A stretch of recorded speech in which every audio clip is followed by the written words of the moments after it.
Please stand by. Hello and welcome to the Child Welfare Capacity Building Center for States Parent Partner Program Navigator Launch Conference Call. Today's call is being recorded. Before we begin, I'd like to turn it over to Christy Stankovich of the center. Please go ahead. Hi, good afternoon and good morning everyone, and welcome to today's webinar. As the operator mentioned, this webinar is being recorded. This webinar will also be interactive and will have several polling questions. At the end, we will address all Q&A, and you can ask a question on the Adobe Pod to your right. On the lower right, you'll find web resources that you can access at any time. I will now like to turn the call over to Jennifer Maselli of the Capacity Building Center for States. Thank you so much, Christy, and good morning and good afternoon to everybody. Thank you so much for joining us. We're very excited to launch our Parent Partner Program Navigator to you all today. So I just quickly wanted to go over the agenda for the day. In a moment, I will introduce you to who you're going to hear from today, give a brief overview of the Capacity Building Collaborative and the Center for States. Then we'll go through the Navigator, talk about its purpose. We will demo the website for you and go over the 4 domains and 23 components of the program. And then we'll quickly go through some question and answer. Please feel free to enter questions throughout the webinar. We'll be taking time to pause through each domain for question and answer. So as questions come up in your head, please feel free to type them into that Q&A, and we'll get to them during our pauses where we have a chance to do that. And then we'll go through our evaluation and how you can contact us. So on the next slide, you'll see Taffy Compain. She's our National Foster Care Specialist from the Children's Bureau. I don't think she was able to make it today, but she has been instrumental in supporting this, the development of this product. I am Jennifer Maselli. I'm the Program Area Manager for the Center for States. You'll also hear from Geraldo Pilarski, who's a Program Area Advisor for the Family Empowerment Agenda for the Center for States, as well as Denise Moore, who is a Family Consultant for the Center for States. So before we get started, I just want to do a quick introduction to the Child Welfare Capacity Building Collaborative and the Center for States. In October of 2014, ICF International was awarded a contract by the U.S. Department of Health and Human Services Administration for Children and Families Children's Bureau to establish the new Child Welfare Capacity Building Collaborative. On the next slide, you'll see that the Center for States, the Center for Tribes, and the Center for Courts partner to form the Capacity Building Collaborative. And the collaborative consolidates services that had been previously provided by National Child Welfare resource centers. The consolidation increases coordination, leverages resources, and provides more strategic service provision. Our goals in the collaborative are to work with partners and jurisdictions to support capacity building to lead to improved outcomes for children and families. And we do this by partnering with states, territories, tribes, and courts to identify, design, and implement innovative solutions that meet the unique needs of each jurisdiction. I've mentioned capacity building a couple of times, and it is an ongoing evidence-informed process that is intended to develop a system's potential to be productive and effective. And the center builds capacity by partnering with those public child welfare agencies to enhance and mobilize the human and organizational assets necessary to meet federal standards and requirements. And we use this information that we gather from research, expert consultation, and jurisdictions to strengthen systems and enhance the abilities of individuals in those systems to better achieve their goals. Through our evidence-based process, we strive to create proactive and effective partnerships with agencies. On the next slide, you'll see what we refer to as dimensions of capacity. And to assess agency needs and develop individualized solutions, we use these 5 dimensions of capacity. They're resources, infrastructure, knowledge and skills, culture and climate, engagement, and partnership. And you'll hear the presenters talk about this a couple of times throughout the webinar when we're talking about building and implementing parent-partner programs and sustaining them.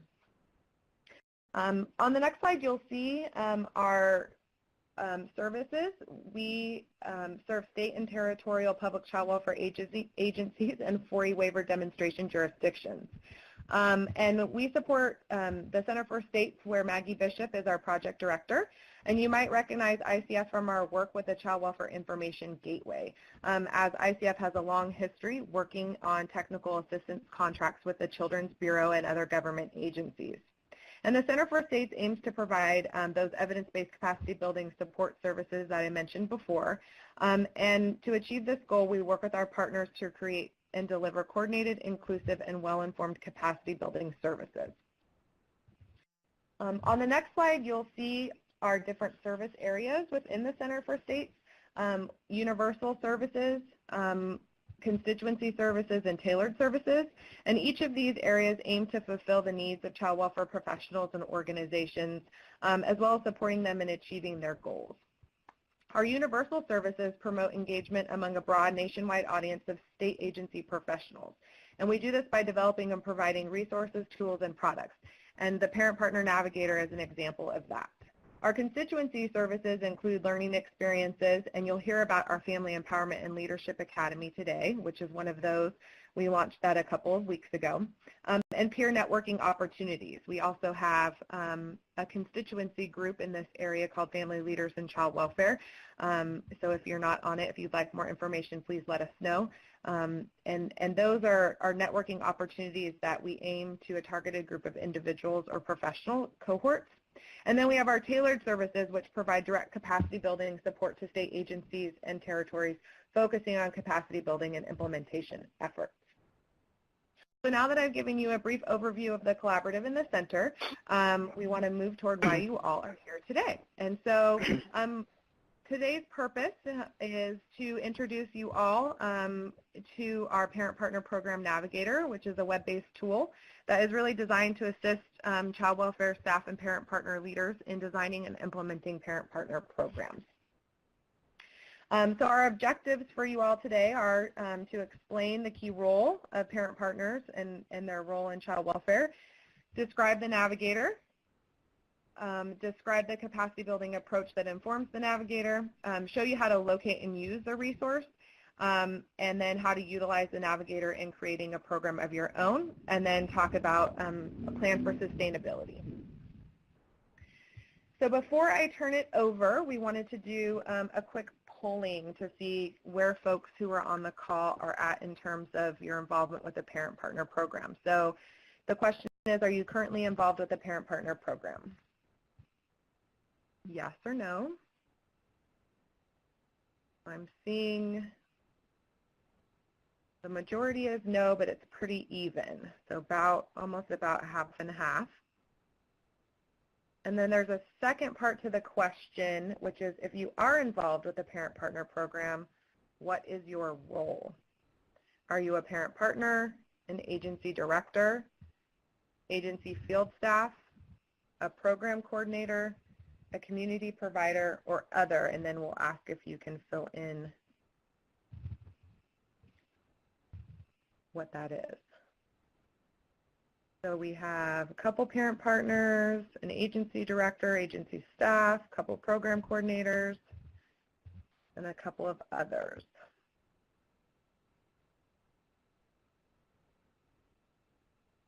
Great, so it sounds like we have a mix of folks.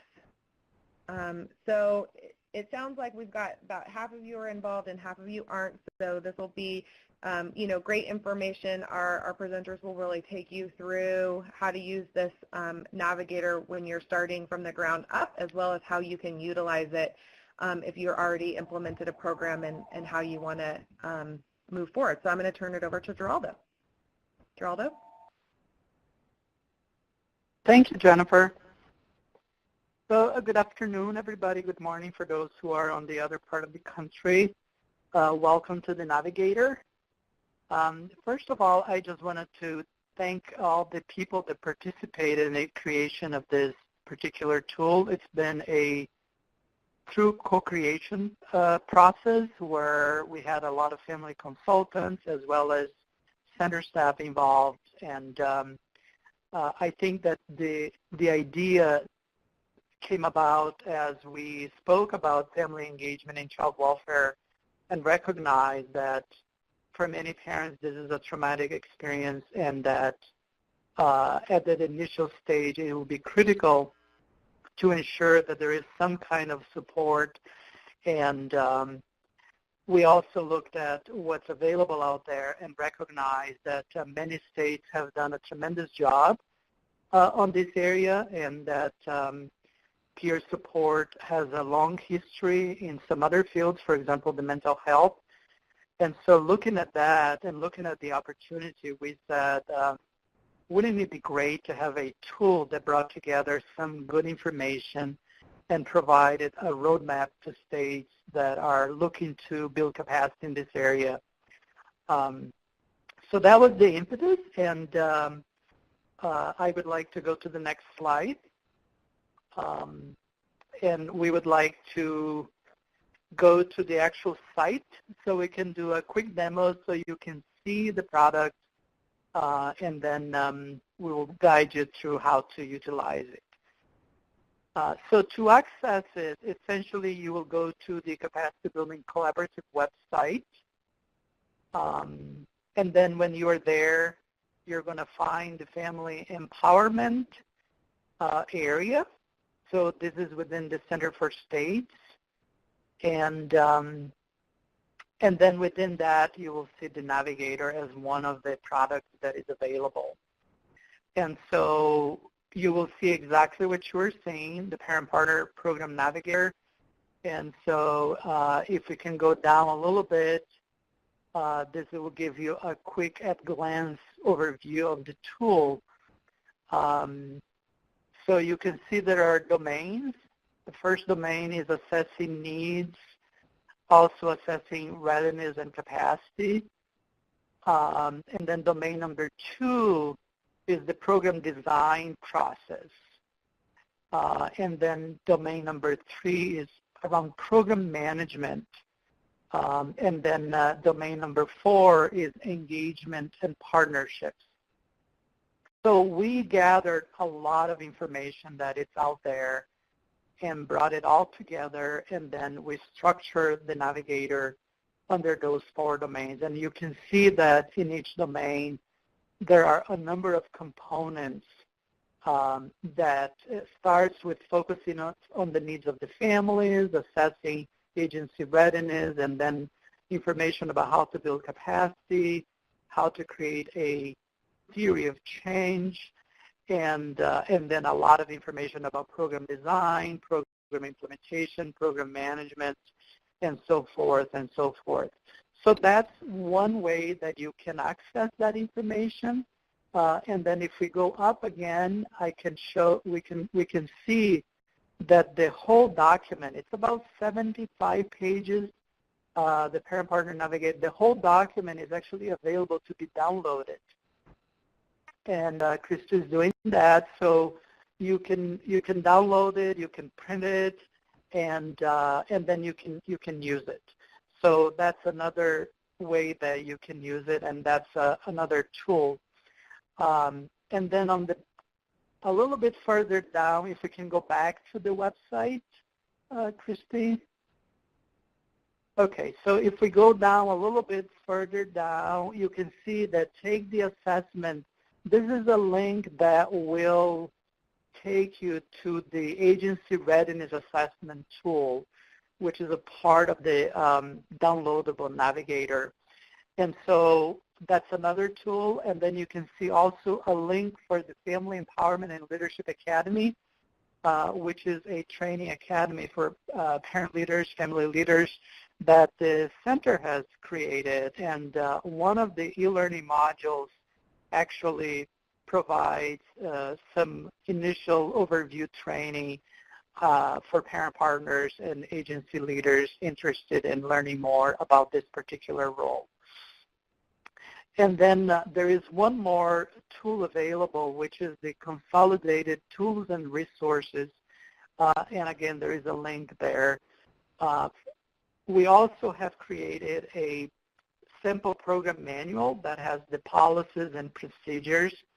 And later we will introduce that, and we will eventually post it right under Tools and Resources. So this is where you will find it.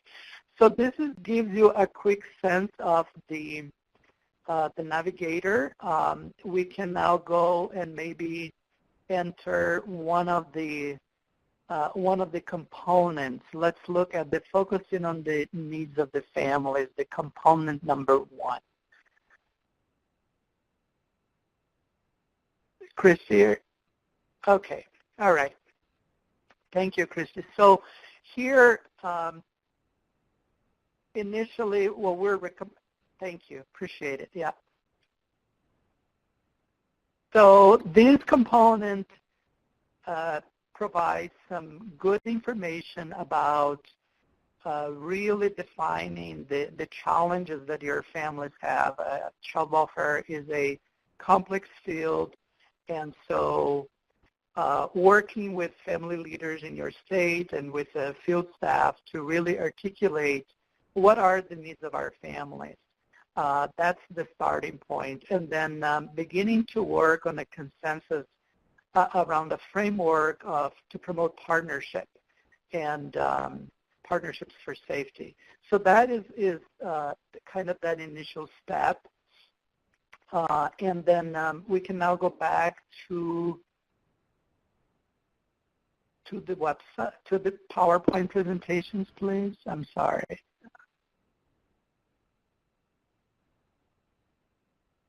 Okay. All right. So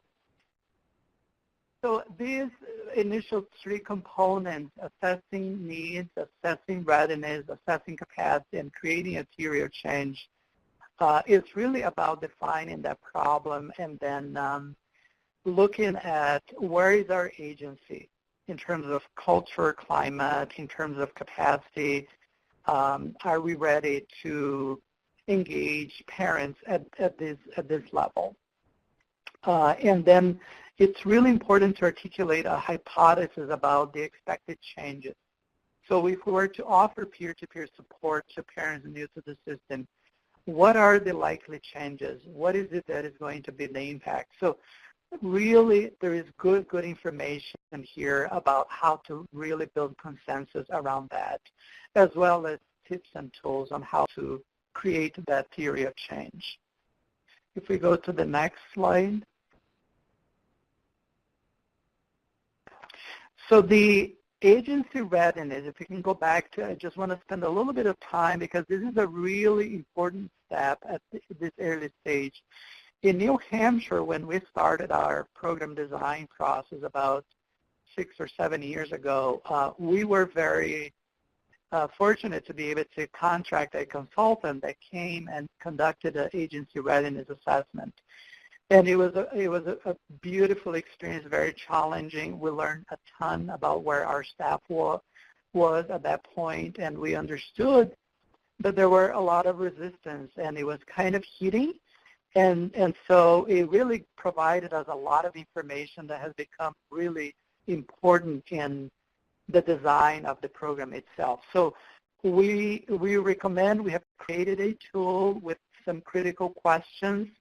And I wanted to emphasize that this tool is not to say, okay, then our state cannot, build a program like this, or we cannot improve our program. It's really just to give you a baseline where people are at and what are some of the barriers, as well as what are the strengths, what are the foundations that we already have in place. And then the next slide is going to provide us some information about, so then what do you do with that information? That will be really instrumental in helping you create a capacity building framework. And so dimensions of capacity for parent partner programs that are really critical is, what about parent partners? So building family capacity, building the capacity of the parent partners is one key piece to be thinking about. Also, where are we at as an agency? Do we have the resources? And then setting up the program, and then thinking of culture and climate. So the agency readiness assessment will give you good information about that. And there are some critical initial steps that are important in this stage, and that's on the next slide. Some of them include some key decisions. So if we can go to the next slide, dimensions of capacity. So resources. Obviously, parent partners, so the staff, and then sometimes we think of resources as funding.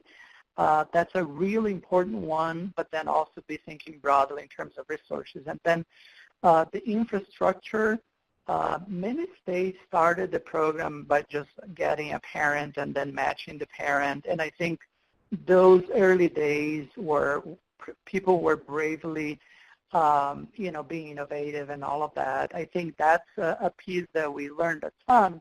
And so now one of those lessons is that you really need a program infrastructure. In terms of knowledge and skills, there will be more information later on in terms of the competency framework for parent partners. It really takes someone special to do this kind of peer support. Culture and climate. It is absolutely critical that you meet staff wherever they are at, address the fears. We really were fortunate with the agency readiness assessment that we did because we understood some of the fears of the staff, and then we were able to successfully address that, to find a methodology to bring people, parents and staff, create a safe setting, and we actually use a methodology. It's 2 days, it's very intense, and it's been really, really transformative for the whole agency. And then engagement in partnerships. Many states now are beginning to look at this, and some are really in an advanced stage. Denise will share a little bit about her own state. And so there is a ton of learning that has occurred. And so we really encourage folks to reach out. We from New Hampshire, we went, for example, to the state of Maine and spent a day there with their parent partners and the agency leaders, and it was really helpful for us. I believe there are more than 20 states already with some kind of a parent partner program, and actually the center has created a constituency group that includes family leaders and agency leaders that are in some way involved in family engagement. And so we are really encouraging that cross collaboration. And I think that those are the key pieces to be thinking in terms of dimensions of capacity building in this area. So there are some key decisions. The next slide is going to talk about some of those early steps in terms of forming the design team. There are many ways that you can bring people together. I think the design team format is ideal. It is really important to create a participatory process. In New Hampshire, I think the most valuable decision that we made was to involve parents right from the beginning of that process, engage the field staff, engage administration, engage other key stakeholders. So the design team format works really well for this. And in Component Find, you will find tools and tips on how to guide that process. We can go now to the next slide. So some key early decisions: identify the champions, form the design team, the design committee, create a compelling vision, really messaging this in a strong way, identify and engage the important stakeholders, and meet people where they are at. I'm going to do a quick pause. I don't know if there are questions so far, but this is the capacity building approach, the initial phase in designing and implementing parent-partner programs. And if there are no questions, then I will turn it over to Denise, who is going to go over another key decision, which is a choice in terms of what program model. Denise? Thank you, Geraldo. Hello, everybody. Good afternoon. This is Denise Moore. I'm also a service area coordinator in the state of Iowa, as well as a family consultant for the center, and have had the opportunity to work with alongside the rest of the family consultants. We have an amazing family consultant team that has worked alongside the center in developing this product, and it's just been an honor to go through this process and see the outcome. I remember when we first started developing our program in Iowa and really starting from scratch, and having this information for states and jurisdiction is going to be critical when developing a program. So I'm going to be able to highlight some of the components that are critical in the design phase. The first one is selecting a program model, of course, as you can see.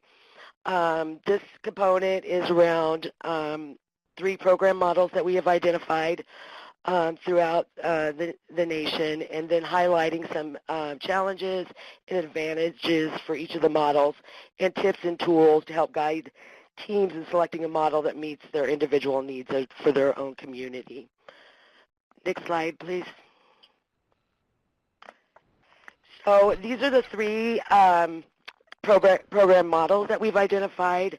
Although all the parent-partner program models all provide peer-to-peer support, they differ in who employs the parent partners and other characteristics.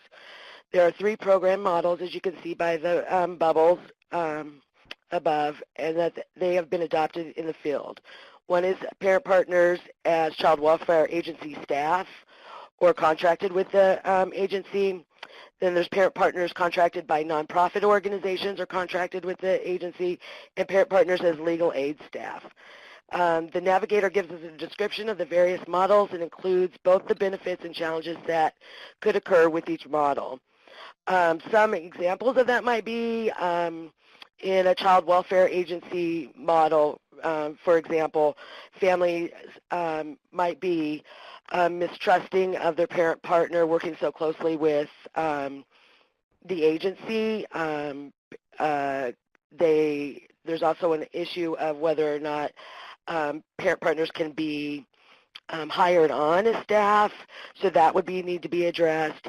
But there's but it also gives a trust-based relationship with the agency, so that could be a benefit to having this kind of a program model. Contracted by nonprofit organizations, that's what we are now. When we first began our program, we were actually located in our DHS offices, and then in 2013, our agency, our Child Welfare Administration in Iowa, contracted to implement parent partners in all 99 counties of our state. They, at that point, contracted with Children and Families of Iowa, and that's the kind of model that we have. Our parent partners are independent contractors, so that's kind of another dimension that you will want to look at. Are we going to be able to hire them? Can they be independent contractors? Our our model kind of has our parent partners coming in. We develop professional skills. They move on into their careers. They go to school. They have part-time jobs, and then we bring in other parent partners. So we're constantly bringing in and working with new parents and developing them skills so they can grow professionally and be self-sufficient in their life. We also, there's the legal aid staff kind of program model, and that is when a parent partner is actually matched with an attorney. Some benefits of that might be that the parent partners are able to advocate. That could also be a challenge in some ways. Most of the challenges relate to trust between the child welfare agency and the families. And as parent partners, we are constantly trying to engage families in services because we know that that's what's going to have successful outcomes. That's how they're going to stay in success after their case closes. In the legal kind of program model, it could possibly look like a parent partner would have an adversarial role, and they could be asked to testify in court, as where in our particular model they would not be asked to do that. We don't testify or create reports for the agency. we're strictly just an engagement tool. So there were kind of the three program models, but in the Navigator, it explains all of them in detail and what benefits for each model is spelled out as well. Next slide, please. Now I'm going to talk about component number 7, which is setting up the recruitment and selection process. During the recruitment process, it is really critical to keep the agency invested in a participant in the selection, interviewing, and problem-solving aspects of the process. The Navigator provides tools and resources to assist states and jurisdictions with their recruitment and selection processes, as well as giving examples of eligibility criteria that are happening throughout the states. In Iowa, one way that we have, one strategy we've used, I guess, to include our DHS partners in the process is we have identified DHS liaisons. So they're supervisors in each of our regions that go through the interviewing process with our parent partners. All of our parent partners have to have recommendations from their worker, or if their worker has moved on to a different job or left, then we would take recommendations from the community or somebody in their case that has showed that they resolved whatever issues had brought them to the attention of the department, and that they're working to maintain a healthy lifestyle.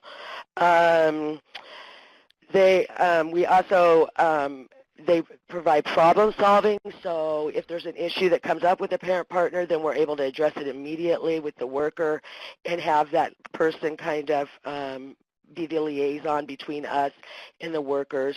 We also create interventions, or I don't know if I'd call it interventions, but situations where we're having them kind of conversations with what's working well, how can we improve, how are the relationships between the workers and the parent partners, and watching it through this process now it's just a standard form of practice within our workers.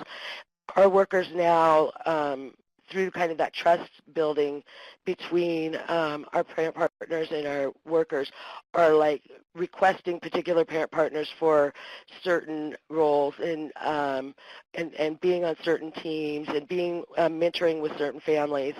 So it really has increased the engagement and the trust between our parent partners and our workers, our frontline staff.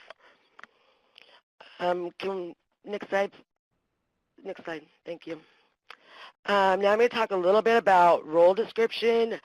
It's imperative, as Geraldo talked a little bit about the design team, that when you're working with your design team to develop these roles that and responsibilities and the program model, that you have your parent voice involved. He had mentioned that earlier, and then having key community stakeholders as well to really establish what the role is of the parent partner and what that's going to look like for in your area or particular community.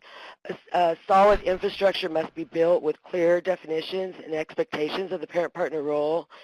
It's very imperative that there's very clear communication, training, and substantial support to ensure that parent partners have every opportunity to be successful in their new role. And the Navigator provides a parent partner role description, includes both their primary role of providing the peer-to-peer support and their secondary role of infusing the parent voice in practices and policies that impact children and families throughout the child welfare system. Next slide. Some areas of focus for parent partners. I'm going to just talk about kind of as an agency and what the Navigator has to offer. Parent partners are instrumental in family engagement strategies for states or jurisdictions. Parent partners have an instant connections with families based on the shared experience of having their children removed. Families are often fearful of the system and come from a chaotic world that make it difficult to understand why their children are removed and what they have to do to have them return home. Parent partners show the family a pathway to reunification and envision what they that can have a wonderful life, providing their family a safe and stable environment. They also help remove the fear and mistrust so that families can focus their energy on moving forward. And one of the most important things I think that parent partners bring to families is hope. Our parents, when they come to the attention of the department, are usually very beaten down, and our parent partners can say, I've been there, I've done this, and now look where I'm at today, and let me show you how to do it as well. So they walk through them through their whole entire case and show them that it is possible for them to have a different life. Next slide.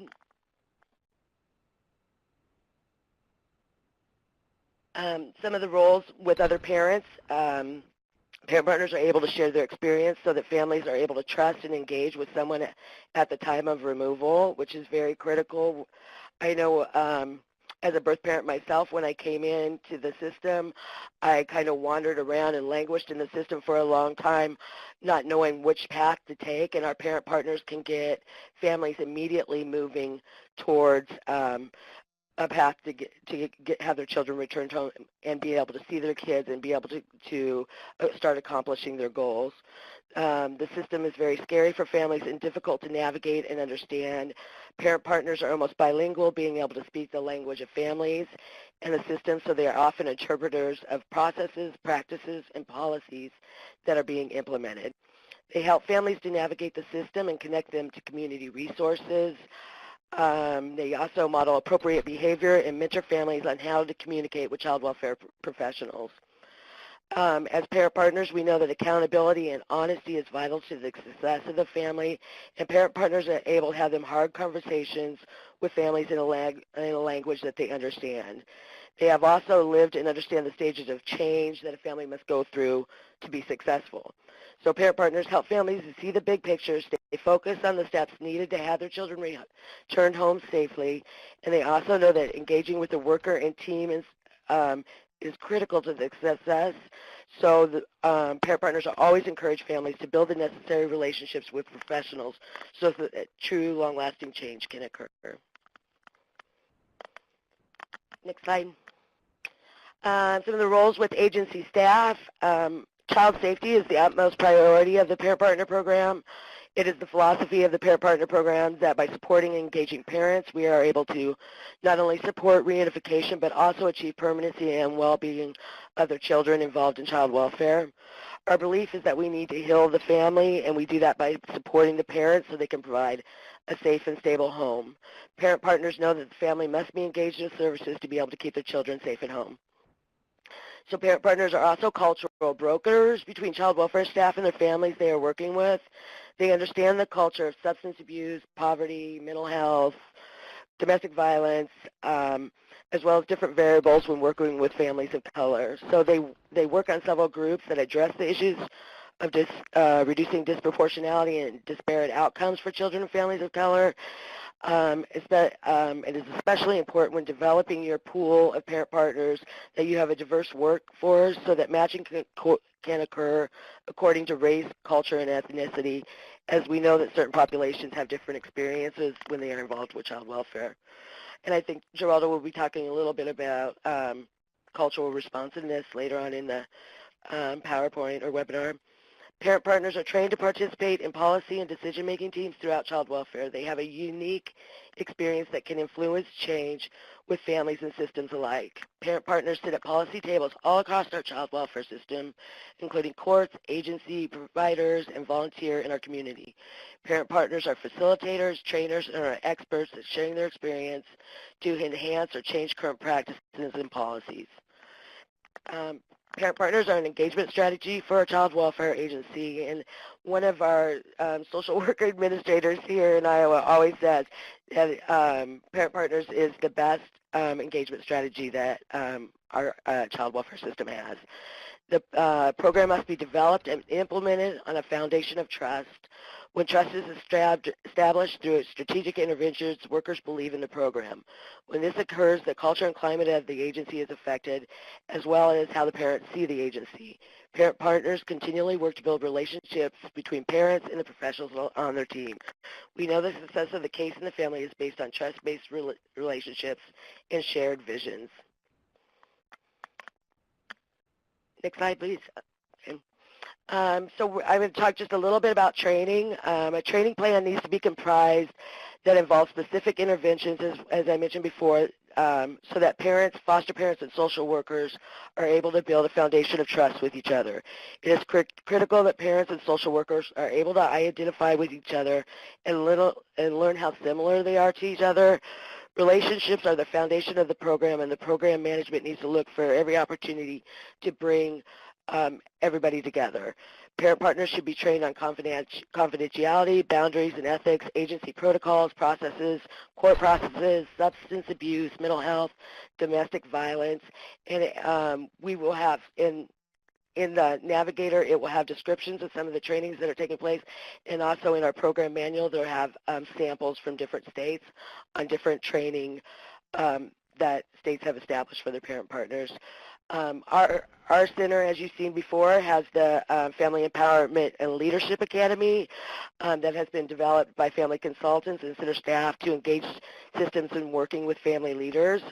It's on the same page, the Family Empowerment page that the Navigator is on, and there's also a link in the resource box below. Or I am not quite sure where's on your screen, but somewhere on your screen there's a link on there that will take you to the Family Empowerment to show the that has some specific interventions to bring systems and parents together. Now I'm going to hand it back over to Geraldo, and he can discuss facilitating the peer-to-peer process. Thank you, Denise. I don't know if there are any questions so far. Maybe we can pause just for a moment.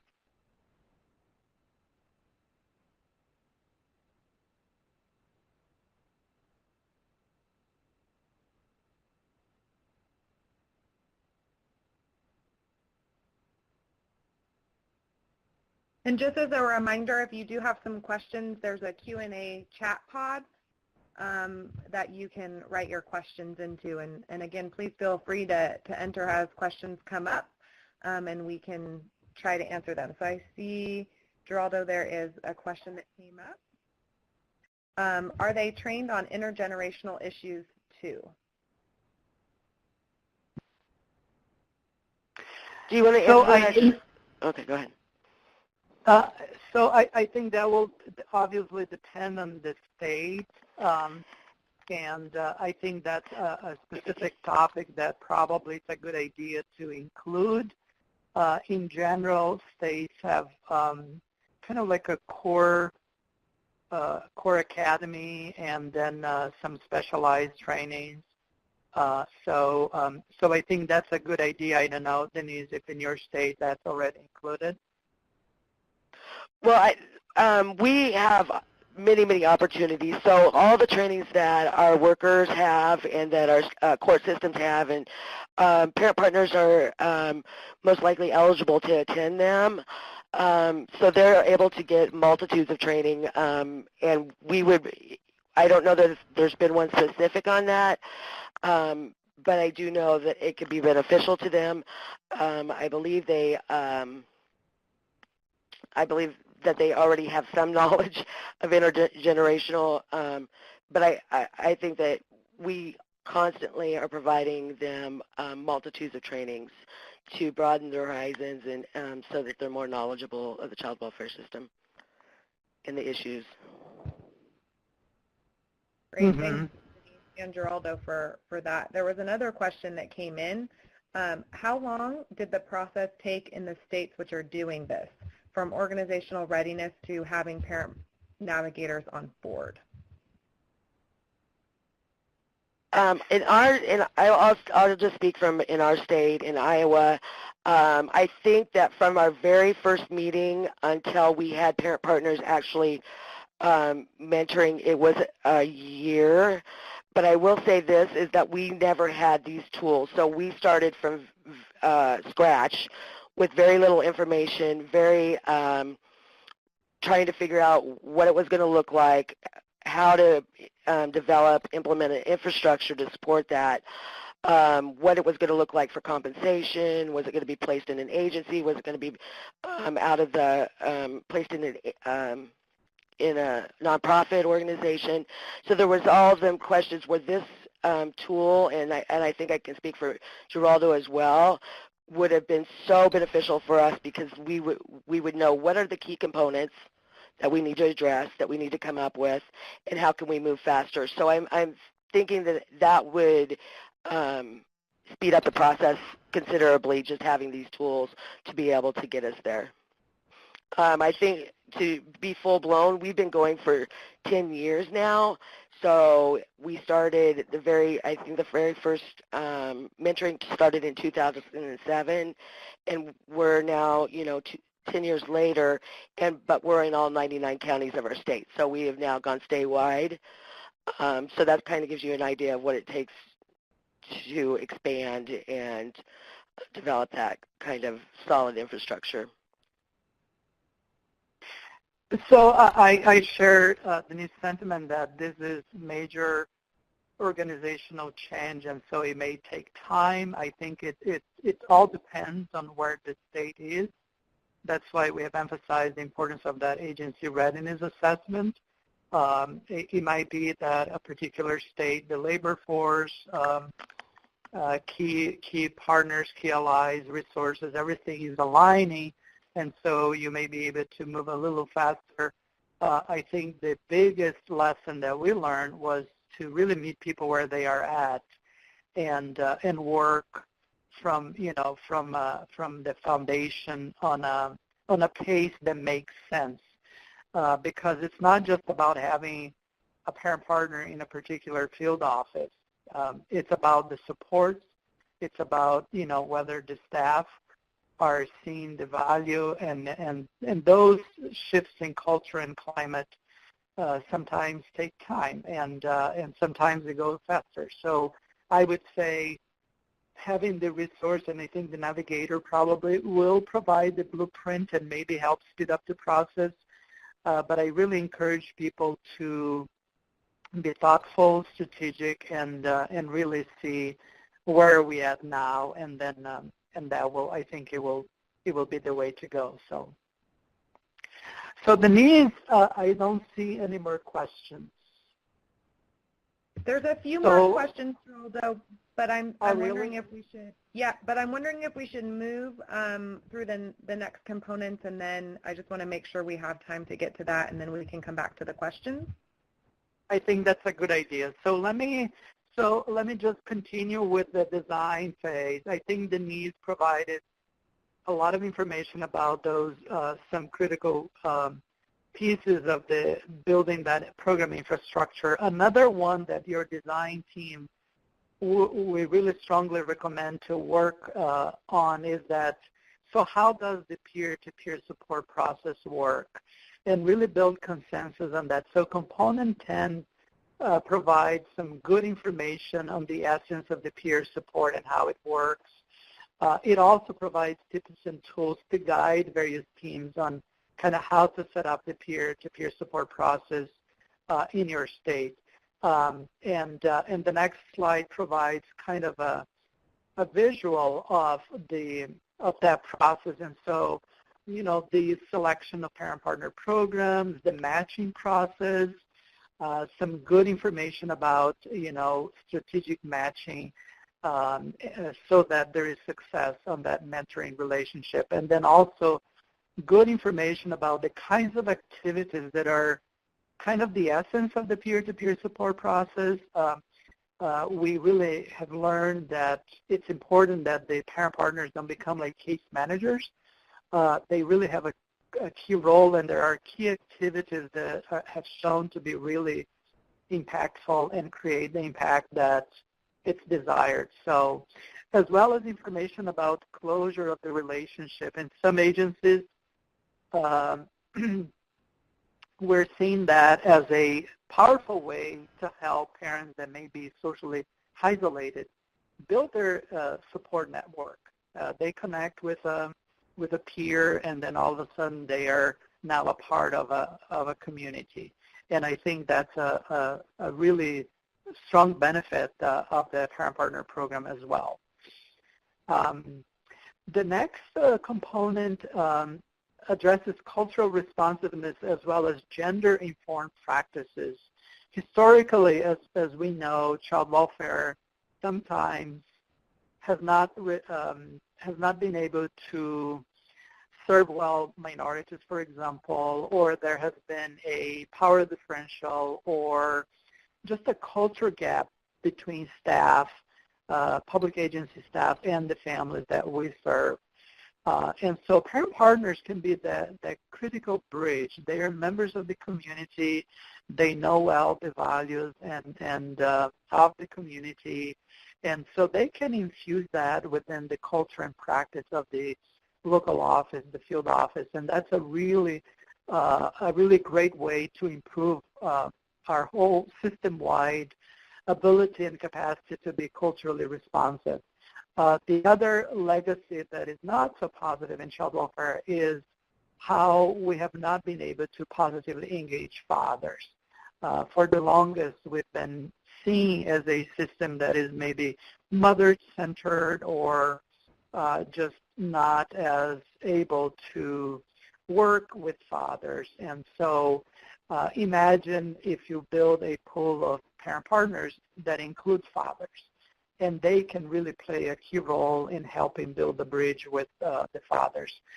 So this component 11 and 12 provide some good information and as well as tools and resources to infuse those particular dimensions already in the design of your parent partner program.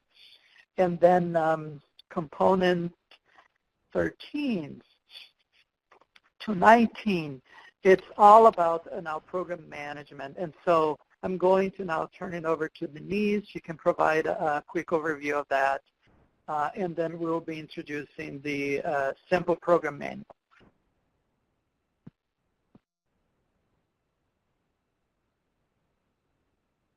Denise? Oh, sorry, I was on mute. Yeah, so program management is really the heart of maintaining the program.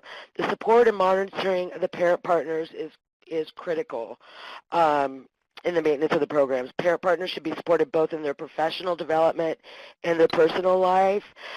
We've done it through multi-layers of oversight. So in the Navigator, it will show you some of the different roles.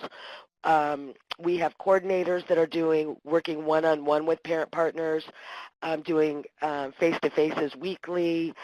We've also instituted within our parent partner program a kind of a support system within the program, so parent partners are holding each other accountable. We've had lead parent partners that are providing oversight and working with the parent partners, coaching and mentoring them, as well as we have a mental health clinician that meets with them monthly to work on any kind of triggers or things that are happening in their specific cases.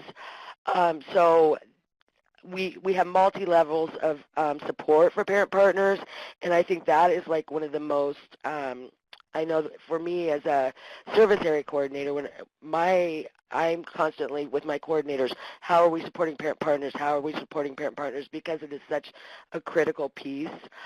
We want them to be healthy and be giving them messages to engage with services to really change their life. And we need to be supporting them so that they're able to give that message. Compensation and invoicing has to be determined and implemented to ensure that parent partners are compensated for all the work they're doing. So that design team kind of at the beginning that Geraldo talked about, we would be kind of establishing how are we going to pay them? How are we going to work on data? What data are we going to be able to collect? How are we going to be able to show families are being reunified or that their length of stay is being shortened or they're not coming back into the system? So them are all forms and processes and trackings, processes that need to be implemented so the program can show the validity of the work that the parent partners are doing. This section of the Navigator includes program leadership and oversight, developing policies and procedures, supervising, coaching, supporting parent partners, providing compensation, building evidence through evaluation, and promoting sustainability. don't know if we want to take questions now or if we want to wait till the end, Jennifer. Otherwise, I'm going to transition it to Jennifer to kind of talk about the program model. Manual. Sure. I think we'll keep going, and then that way we make sure we get through it, and then we'll go back to the questions that we have. So thank you so much, Denise. Yeah, so we have a sample program manual that accompanies the Parent Partner Navigator, and this should be up online. The same link that you would get to the Navigator, the sample program manual will be posted there as well. It should be posted any day now, so we'll make sure you guys know when it's there. And as you see on the screen, some of the things that it includes, but really the purpose of this manual is, to really give state and local programs a head start. I think as Geraldo and Denise talked about in terms of how long it takes to build a program from the ground up, having some of these resources helps things go much quicker. And so the manual offers recommendations on key parent-partner program manual components. It has some guiding principles in there and some sample statements, policies, and procedures. So the samples represent some of the best policy and operational guidance available from parent-partner programs across the country. We're able to gather stuff from all over to put in there. And the purpose of the program manual is to really support parent-partner program design teams, steering committees, or other designated entities, so typically the program administrators, family leaders, and key stakeholders in developing program manuals. And those really guide the ongoing operation of their program. And the document can be a resource for new parent-partner programs to develop a program manual and for existing parent-partner programs to review and update and add to their policies and procedures. And the sample program manual, has things that you can take and make your own and personalize them for your different programs. So I'm going to see if Geraldo or Denise has anything else to add about the manual, but, we think that this is a very helpful attachment to the program Navigator that will really help you start to operationalize and materialize your program. It's huge, helpful. I recall 6 years ago we would have loved to have something like that, and I think the idea is it's totally yours, customizable. Take it, modify. But it does provide that early, some simple language, and I think it's just a tremendous achievement, and we encourage everyone to, look at this, and we hope it will be helpful to you.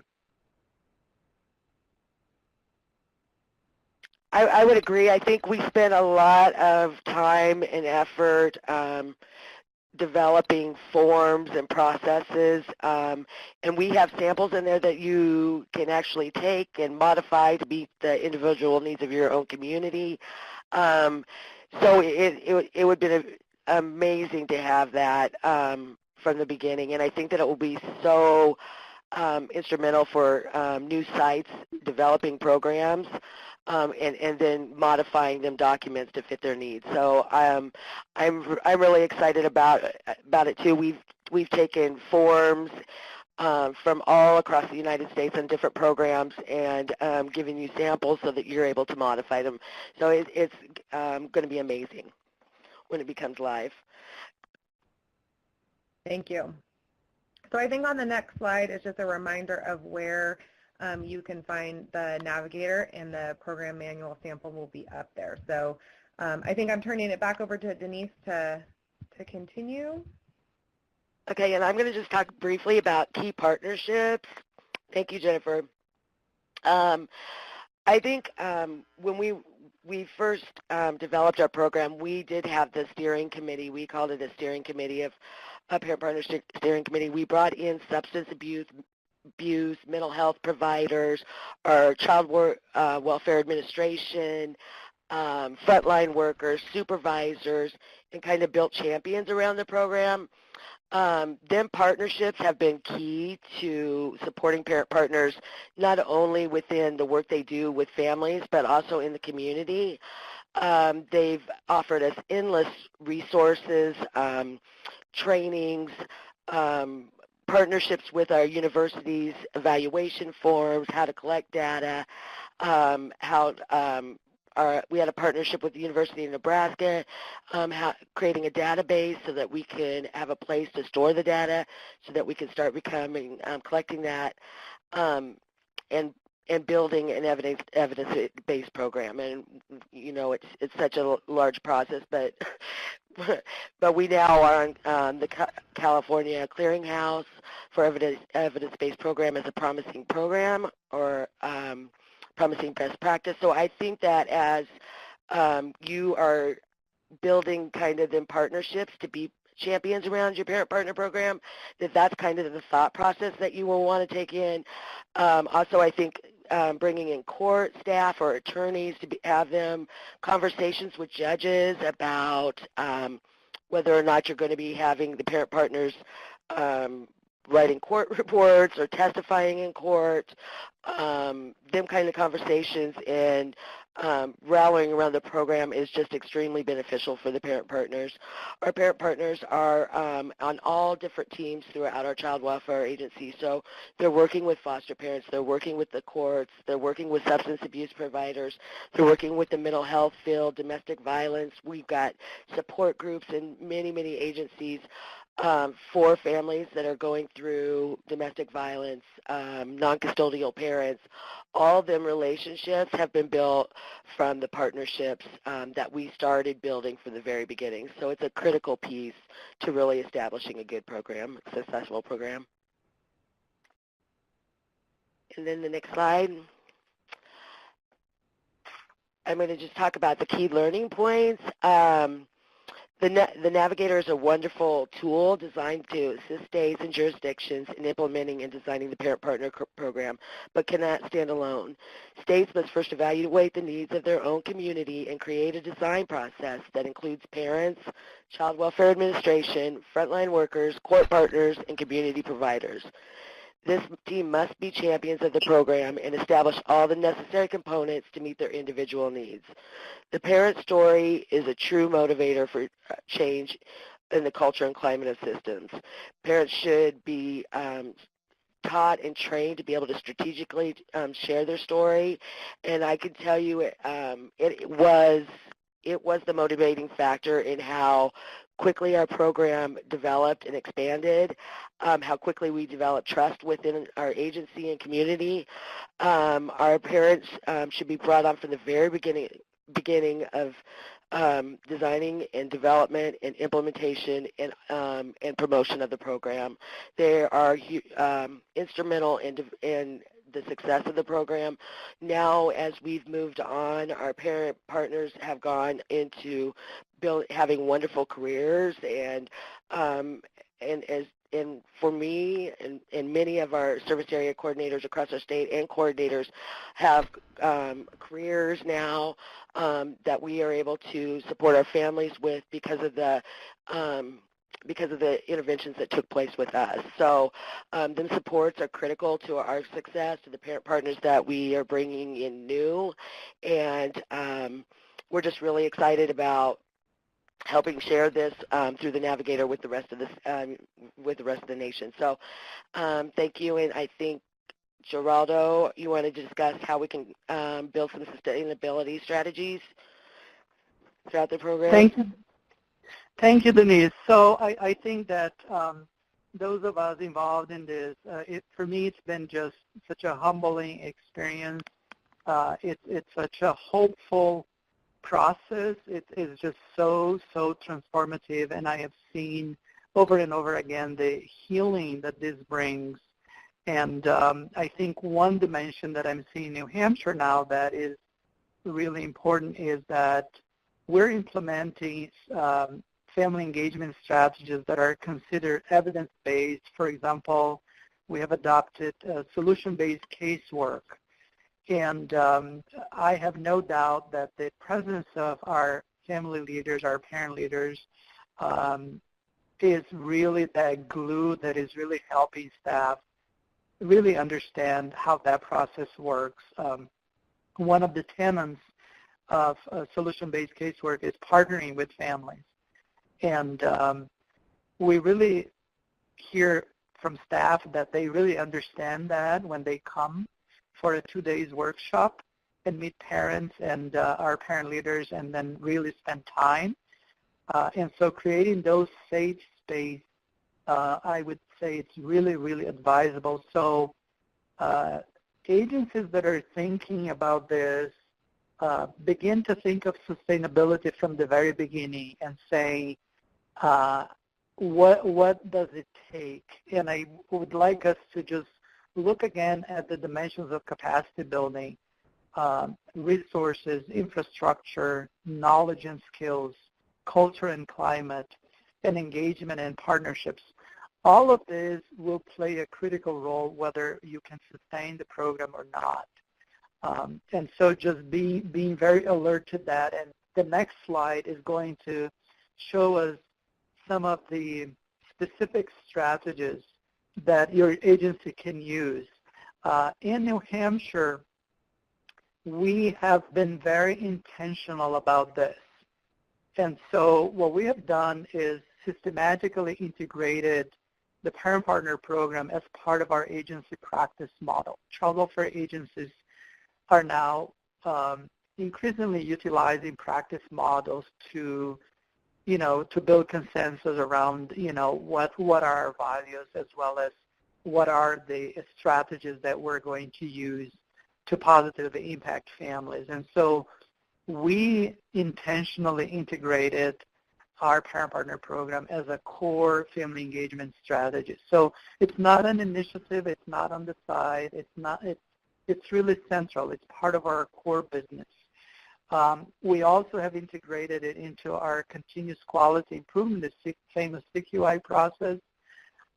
It is part of our CFSR process, so anytime we do have the Child and Family Services Review happening in our state, we're involved in integrating that. And then planning for program evaluation, that's an important strategy. You may be able to partner with the university. We are very fortunate that we have a partnership with Harvard University to conduct an implementation and impact study. So those are some of the things, but you can also do internal agency information gathering and planning for program evaluation. And then another key strategy is the promoting capacity for innovation. We know that the needs of our families continue to change, and they are increasingly becoming more complex. And so for the Parent Partner Program to really be able to be sustained, it needs to be continuously looking again at the needs of the families and then being able to innovate and to ensure that the parent partners themselves are getting trained on the most up-to-date processes and practices and activities.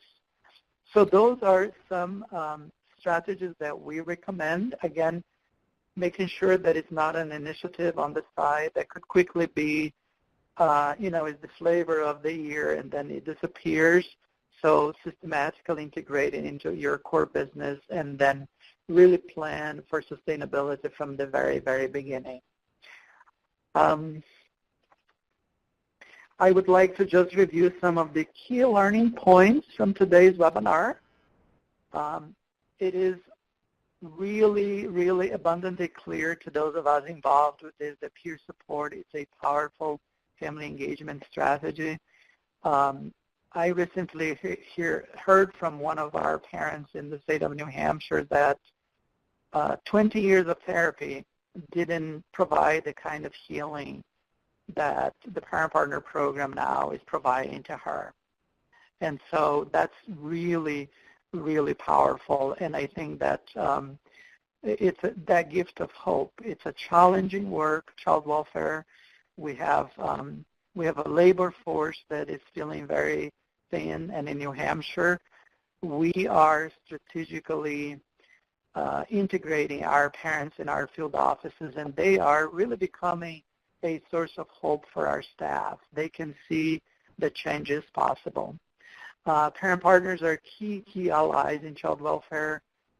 Program design, implementation, and sustainability needs to be thoughtful and purposeful. We recommend the capacity building approach that we described today, It integrates the best knowledge and expertise and a ton of resources from the field. Maybe some of you will recognize your own material integrated. It also takes the best of implementation science and bring those two sources of knowledge together, and that is the Navigator. So it's a great tool to help agencies build capacity in this area. We hope you enjoyed the webinar. I think now we will be looking to answer any other more questions. So. Thank you so much, Geraldo and Denise, for going through all of that.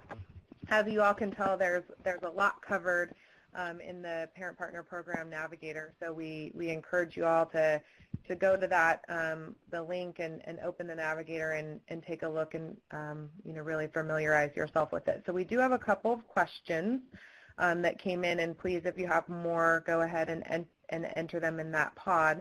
There's a question. We are wondering if sometime in the future there will be a networking conference with training modules.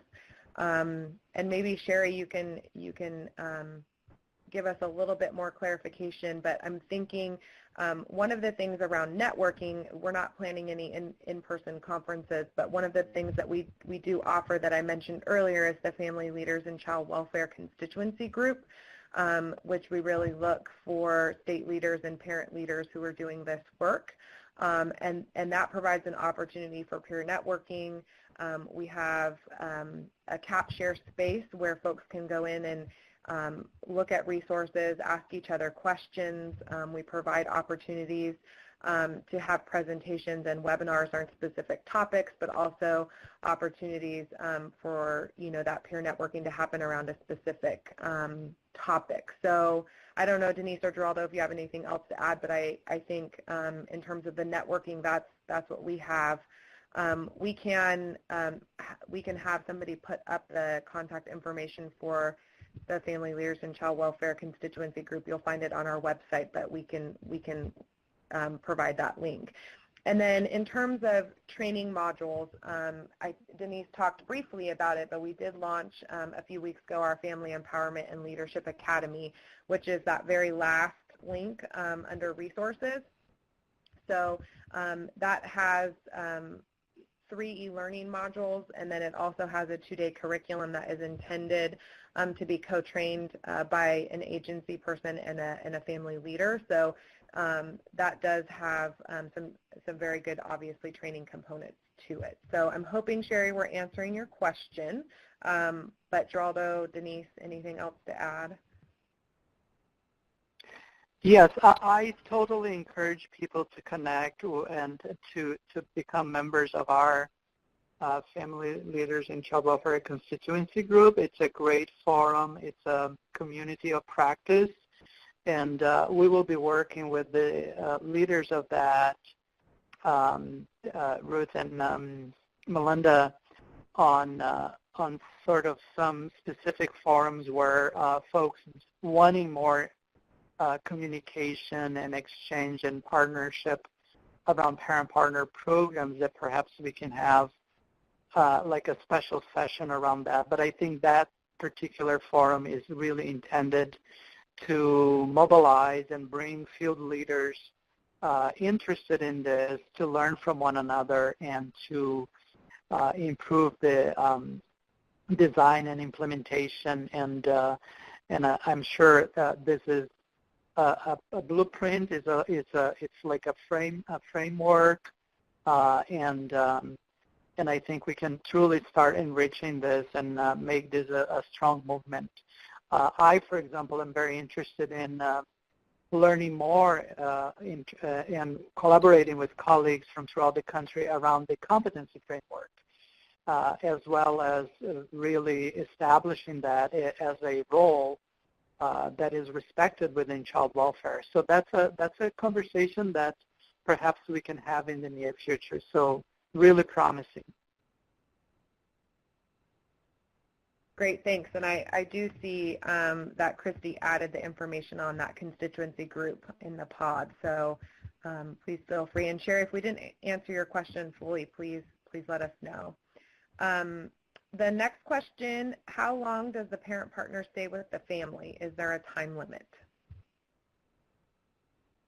Denise, you want to answer that? Yeah, our parent partners stay with a family through the entire life of the case. So as soon as a child has been removed, our parent partner will meet the family at that initial meeting. It could be like the child has just been removed, or maybe not even has been removed yet.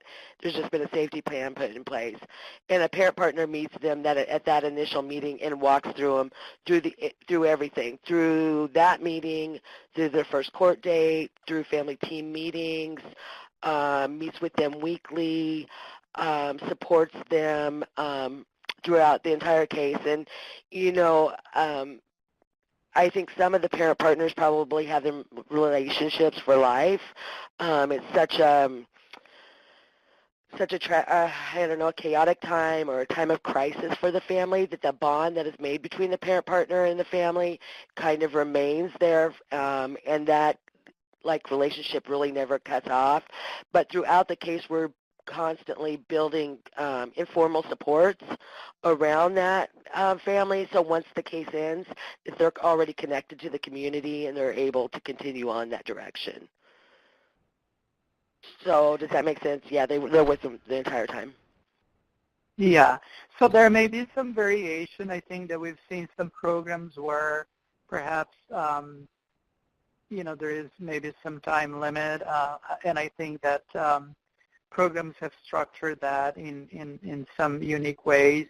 But I think best practice, and it seems that standard practice, the consensus that is beginning to be built is around, that starting right from the beginning, and then through, case closure, and then hopefully the parent partner becoming someone as a part of that network of support for the parents. So. Great, thanks so much. There was another question that came in, and she had to leave the webinar, so we can give a response to her later, but I think it might be helpful for other folks as well. The question is, parent-partner work just seems like good practice, but there has been a wide variation in the level of support, especially funding of this in different states. What's the secret? Why are some programs so successful at getting support even without solid outcomes? Geralda, I think that for us anyway, it is about the relationships. It's about walking with integrity. It's about building trust. The program speaks for itself. The work they do with families speaks for itself, and it will carry it very far. That has been the biggest piece. I know in some states I will go back to relationships being built. Our Child Welfare Administration believes in the program and is pushing down. We've also been implemented into practice and policies within the department. Some states have had legislative action around it, but I think the bottom line is that it's been built through storytelling, our parents out there in the community changing the perspective of families, doing good work with families, engaging them in services, not creating more work for the system or anybody else, but really kind of building them relationships and engagement with the team. I think that speaks volumes. Our child welfare leaders are kind of pushing down from the top, and parent partners are pushing down from the bottom, and it's meeting in the middle. And our frontline workers just now are they're at a place where it's just practice. Funding has always been an issue, but it took us a long time of building that trust and building integrity and letting them know that we weren't going to be hurting the families or the department, and that we were really doing good work with families. And it showed in preliminary data through our evaluation process, and it shows in the family's reactions. We give them surveys, and their response is incredible of what the parent partner brings to them during that case, throughout that case process. Thanks, Denise. Yeah, I think that the participant is right that there is a lot of variation throughout the country as to how these programs are supported. You know, we've seen some programs that are supported with CAPTA funds, child welfare funds, federal funds, and some are supported with funds from foundations or other, some state dollars.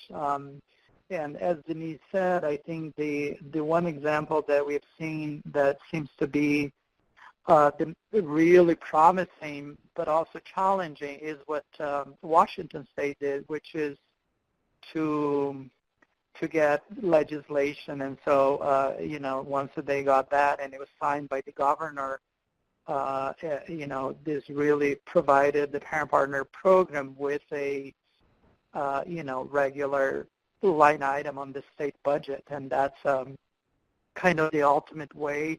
We do integrate that piece of funding. It's one particular component, so there is more information. So we encourage people to look at that, and then also as far as the Washington experience, there's also one component in the Navigator that provides information about that. And part of the work that we would like to do through the constituency group is to mobilize field leaders to talk about that. And I mentioned creating a competency framework. So hopefully we can really mobilize folks and build consensus around the importance of this role and establishing this role within child welfare in a more systematic way. So that's an invitation. I hope you'll find this helpful. Great. Thanks so much, Geraldo and Denise. It looks like that's the end of our questions. So if folks have more, please feel free to contact us. I'll get to our contact information in a moment. On the next slide, we ask that you please provide your feedback. Take a few moments to share your thoughts. There's the link right there on your screen, and you'll also receive an email within 24 hours to complete it. So it just really helps us improve our future webinars and programs. All results are confidential. So please take a couple minutes to do that. We'd really appreciate it. And then on the next slide, you'll see our contact information. There's my email, jennifer.marcelli@icfi.com. And then geraldo.pilarski@icfi.com, and then Denise is denisem@cfiowa.org. So please let us know if you have any questions. And again, here's our website and our general email information if you need to contact us, as well as the phone number. So there's no final questions. I just want to say thank you all very much for taking the time with us today. We hope that you find the webinar as well as the product very useful in your programs. Denise or Geraldo, any last minute thoughts?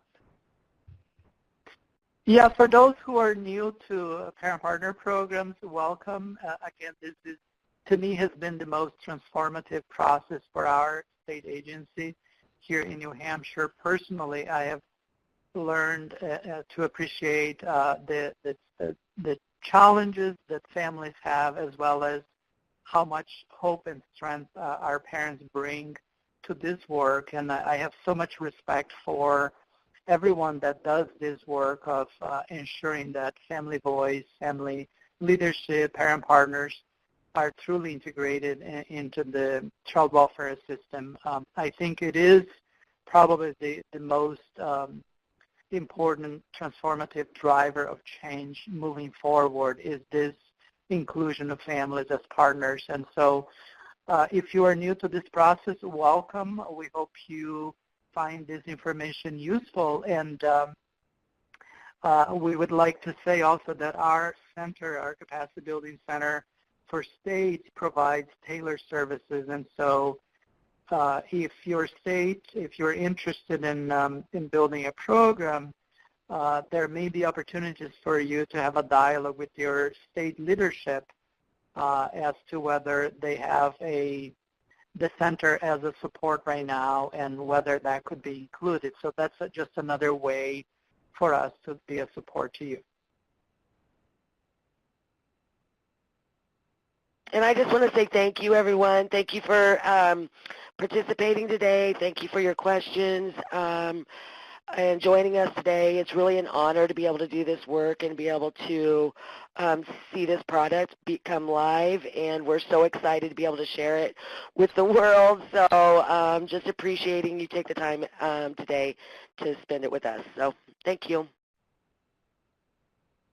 Great. Thank you very much, everybody. Have a great afternoon.